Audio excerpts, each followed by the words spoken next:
ले फिर आ गए सब राज्य खुश है। काजल, इस चौखट में बारात आई तो लाशे बिछा दूंगा, लाशे। ऐसा बोलो नहीं, बोलना छोड़ दो, मोरियों से बढ़ा देगा लोग। देखो अब सारी चीज़ें बढ़ाना। तो सभी साथियों को मेरा प्यार भरा नमस्कार। मैं आपका होस्ट एंड दोस्त आज आपको महिला बाल अपराध पढ़ाने के लिए तैयार हूँ। तो बिल्कुल सिंपल सा आज हम केवल इतनी बातें करेंगे कि महिला बाल अपराध जो है, अपराध क्या होता है, इसके सामान्य सा परिचय, इसकी कहाँ कहाँ सजा मिलती है, कौन कौन का रिकॉर्ड रखता है। दूसरा एक छोटा सा टॉपिक और करेंगे साथ में, जिस टॉपिक का नाम है हिंदू विवाह अधिनियम। और साथियों मैं आपको एक बात बता दूं, कहते हैं गुरुजी मान नोटिफिकेशन कौन मिला था रो, तो भाई साहब चैनल ने जुड़ो तो सही, चैनल ने सब्सक्राइब करके बेल आइकन और बटन दबाओ, फिर तब नोटिफिकेशन मिलेगा। और दूसरी बात, टेलीग्राम चैनल आपनो जीके बाय अजय सर नामो वो ब्रांड है, तो आठे जुड़ जाओ, अड़के लिंक वगैरह शेयर करता रहा। तो देखो अपराध, समाज, कानून, संविधान के जो नियम बनाए गए हैं उनका अगर हम उल्लंघन करेंगे तो भाई साहब आपको 100% अपराध मिलेगा। इसके बाद सर अपराध का लेखा जोखा कौन करता है? अपराध का लेखा जोखा एनसीआरबी करती है। एनसीआरबी की फुल फॉर्म होती है नेशनल क्राइम रिकॉर्ड है, ये रिपोर्ट नहीं, रिकॉर्ड ब्यूरो। याद रखना, रिकॉर्ड अपना करना हुआ, रिकॉर्ड आवा, रिकॉर्ड करा, रिकॉर्ड का ठुकरा, रिकॉर्ड का ठुकरा। तो याद रखियो एनसीआरबी की फुल फॉर्म, या पता करेगा यहाँ रिपोर्ट देगा तो रिपोर्ट नहीं है, रिकॉर्ड है, नेशनल क्राइम रिकॉर्ड ब्यूरो। मुख्यालय कहाँ पर है? दिल्ली। इसके जो अध्यक्ष थे, अध्यक्ष है वो है रामफल पवार, जो वर्तमान में क्या है आईपीएस। 2019 की रिपोर्ट के अनुसार देखें कि कितना अपराध कुछ क्या हुए थे, तो भारत में सर्वाधिक जो अपराध हुए थे वो उत्तर प्रदेश के अंदर हुए। किसके अनुसार? एनसीआरबी के अनुसार। भारत में यानी कि जितना देश है, देश का 7% अपराध हुआ था 2019 की रिपोर्ट के अनुसार। राजस्थान में ये अपराध कितना हुआ गुरुजी? 2,25,306 मामले दर्ज हुए थे कुल। धारा 326A को थोड़ा याद रखना, मैंने यहां पर लिया क्यों?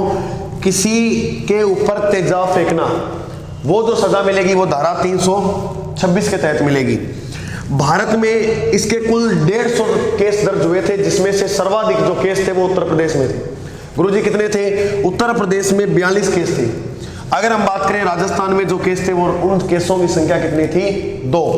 आइए आईपीसी इंडियन पेनल कोड है, ये याद रखना, ये भी कोर्ट मत कर देना, कोर्ट करते हैं कहीं। Indian penal code, IPC Indian penal code, भारतीय दंड संहिता हिंदी में अनुवाद ये है 1860। ये देश के अंदर लागू होता है 1 जनवरी 1862 में, इंपॉर्टेंट डेट है। भारतीय दंड संहिता नाम आपको 1860 सुनने को मिलता है, लेकिन देश में लागू कब हुई थी? 1 जनवरी 1862 में। इसके जो जन्मदाता है वो जनक है, वो कौन है? तो इसका जो जनक माना जाता है आईपीसी धाराओं का, वो माना जाता है मैकाले। प्रथम विधि आयोग के जो अध्यक्ष हैं वो भी कौन है? मैकाले। तो विधि आयोग का जो अध्यक्ष बनाया गया था वो भी मैकाले। गुरुजी विधि दिवस कब बनाया जाता है? तो याद रखना 26 नवंबर को एक दिवस मनाया जाता है, विधि दिवस। अगर आपसे पूछा जाए संविधान दिवस, संविधान दिवस, संविधान दिवस कब बनाया जाता है? गुरुजी संविधान दिवस भी 26 नवंबर को बनाया जाता है, क्योंकि संविधान को कब अंगीकृत कर लिया गया था? 26 नवंबर को। इसके बाद हम एक छोटा सा टॉपिक और पढ़ लेते हैं, 2 लाइनों का है। हिंदू बिल्कुल सिंपल से है, महिला बाल अपराध, राजस्थान पुलिस, कोई भी भर्ती की तैयारी कर रहे हो पूरे नंबर आप ले सकते हो, पूरी ताकत के साथ ले सकते हो। हिंदू विवाह अधिनियम 1955 की अगर अपने बात करें तो ये जो लागू होता है वो 18 मई 1955 के अंदर देश में लागू हो जाता है। इसके तहत क्या रखा गया कि बॉय यानी लड़का जो है वो 21 वर्ष का होना चाहिए, लड़की 18 वर्ष की। तो 17 वर्ष की, मैं 18 वर्ष का बोला नहीं, तो वो 17 वर्ष की नहीं, वो पहले थी, लेकिन अब कितने वर्ष की कर दी है? 18 वर्ष, और पुरुष 21 वर्ष का। अगर इससे कोई गुरुजी कम शादी करता है तो भाई साहब वो बाल विवाह की श्रेणी में आएगा। गुरुजी किया मेरी बात सुनो, अगर आप किसी शादी में गए हो और आपको लग रहा है कि यहाँ पर जो लड़की है मात्र 13 साल की है और लड़का 19 साल का है, और थे रोड चेपल जो बिना साइड में खड़ा हो गए, और यहाँ पर पुलिस आ जाती है, किसी ने शिकायत कर दी, तो सारों पे लगे 1.5 ताड़ंगे लगा। गुरुजी किया, क्योंकि अगर आप उसकी सकेत नहीं करते हो कि ऐसा काम हो रहा आपकी नजरों के आगे, तो आप भी एक अपराधी हो, आप भी ये क्या हो? अपराधी।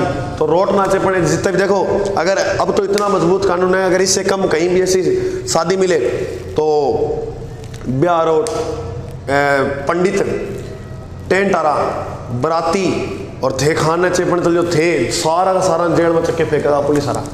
तो याद रखियो किन्ने भी थाने सो दिखे तो खान को ध्यान ना रखना, आप स्केत भी करिए, खा पी के स्केत कर दियो। तो देखो बाल विवाह निषेध अधिनियम ये जो जोड़ा गया था वो जोड़ा कब गया, बाल विवाह निषेध अधिनियम 2006 में जोड़ा गया। तो ये लोग बिल्कुल सिंपल सा आसान सा 3 टॉपिक कर लिया आज, एनसीआर भी कर लियो, आईपीसी कर ली, हिंदू विवाह गुरु जी यहाँ क्या तो सारों करवा दियो था ना। देखो आप चैनल खोलो ना तो प्ले लिस्ट में जाएगा, प्ले लिस्ट में मैंने पूरा महिला बाल अपराध करवाया है, उसमें से पहली वीडियो से लेकर सारी वीडियो आप देख कर बना लो नोट्स, और राजस्थान पुलिस आप आराम से, कोई दिक्कत वाली बात नहीं है, कर दोगे। एक बार और रिवीजन कर रहा हूँ। अपराध समाज कानून संविधान नियम उल्लंघन करना, इसका जो लेखा जोखा वो एनसीआर में नेशनल क्राइम रिकॉर्ड ब्यूरो मुख्यालय नई दिल्ली, अध्यक्ष रामफल पवार, 2019 की रिपोर्ट के अनुसार एनसीआरबी के अनुसार सर्वाधिक जो अपराध है वो उत्तर प्रदेश में हुए, और इसमें भारत का 7% राजस्थान में हुआ। राजस्थान में जो कुल अपराध है वो 2,25,306 दर्ज हुए हैं। धारा 326A इसमें तेजाब फेंकना, तो भारत में जो दर्ज केस है वो कितने हैं, 150, जिसमें सर्वाधिक उत्तर प्रदेश में, राजस्थान के अंदर कुल कितने केस आए हैं, 2। आईपीसी इंडियन पेनल कोड भारतीय दंड संहिता 1860 देश में लागू 1 जनवरी 1862 में हुई थी। जन्मदाता और जनक जो वो मेकाले को माना जाता है। प्रथम विधि आयोग के अध्यक्ष भी कौन थे, मेकाले। और याद रखना विधि दिवस 26 नवंबर, संविधान दिवस भी 26 नवंबर। अब बात करते हैं अपने हिंदू विवाह अधिनियम। तो हिंदू विवाह अधिनियम भी सन 1955 लागू देश में 18 मई 1955 में होता है। तहत 21 इसके तहत 21 वर्ष का लड़का होगा, 18 वर्ष की लड़की होगी, लड़की इसमें कम होगी, और सॉरी अब देखो इसके जो तहत था वो लड़का 21 वर्ष का, गर्ल लड़की 18 वर्ष की, इसमें से कम होगी तो वो बाल विवाह की श्रेणी में आएगा। गुरुजी फिर उसको सजा मिलेगी, बिल्कुल मिलेगी। जोड़ा कब गया, तो बाल विवाह निषेध अधिनियम 2006 के अनुसार जोड़ा गया। अब हिंदू विवाह कैसे होता है, जिसके 7 फेरे होंगे, अग्नि के स्मैक से, और एक गोत्र के नहीं होने चाहिए, वो आप सभी को पता, वो नॉर्मल बातें लिखने की जरूरत नहीं है। ठीक है साथियों, चैनल पर नए हो तो सब्सक्राइब करें। मिलते हैं अगले भाग में, तब तक के लिए जय हिंद।